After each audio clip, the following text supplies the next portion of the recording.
બોડેલીમાં રખડતા આખલાનો આતંક 15 કલાકમાં 3 રાહદારીને ભેટીઓ મારી ઈજા પહોંચાડતા ભયનો માહોલ। સામસામે લડતા આખલાઓએ વૃદ્ધ અને યુવાનને સિંગડે ભરાવતા 108 મારફતે હોસ્પિટલ ખસેડાયા। નગરજનોમાં ભયનો માહોલ, રખડતા આખલાઓને પકડવાની માંગ।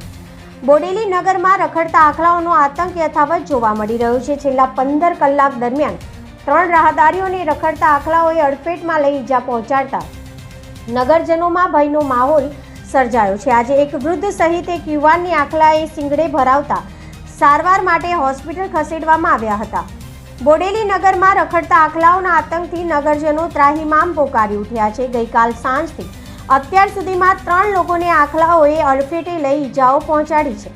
બોડેલીના 4 રસ્તા નજીક ખોડિયાર ચોક પાસેથી 2 આખલાઓ લડી રહ્યા હતા। તે વખતે દુકાને જવા નીકળેલા ગણપત હિરાજી પ્રજાપતિને રખડતા આખલાઓએ સિંગડે ભરાવતા ઈજા પહોંચી હતી। તે જ રીતે ઉચાપાનથી મજૂરી અર્થે સુરત જવા નીકળેલા જગદીશ વિઠ્ઠલભાઈ રાઠવાને પણ આખલાએ અડફેટે લઈ સિંગડે ભરાવતા ડાબા હાથે ઈજા પહોંચી હતી।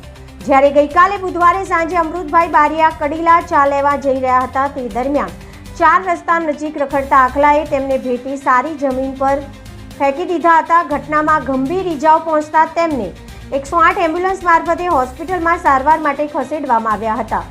એક બાદ એક બનેલી આ ઘટનાઓના પગલે બોડેલી શહેરમાં રખડતા આખલાઓને લઈને લોકોમાં ભારે ભય જોવા મળી રહ્યો છે। ખાસ કરીને રસ્તા પર અવરજવર કરતા વૃદ્ધો, મહિલાઓ અને બાળકોની સુરક્ષાને લઈને સવાલ ઉઠી રહ્યા છે।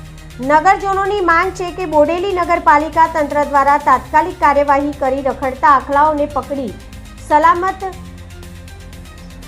સ્થળે ખસેડવામાં આવે। વારંવાર બનતી આવી ઘટનાઓને રોકવા માટે કાયમી ઉકેલ લાવવામાં આવે અને નિર્દોષ નગરજનોને ઇજાગ્રસ્ત થતા બચાવવામાં આવે તેવી માંગ ઉઠી છે। રખડતા આખલાઓના આતંકને લઈને હવે નગરપાલિકા તંત્ર દ્વારા કેટલીક ઝડપથી કાર્યવાહી કરવામાં આવે છે તે જોવાનું રહ્યું।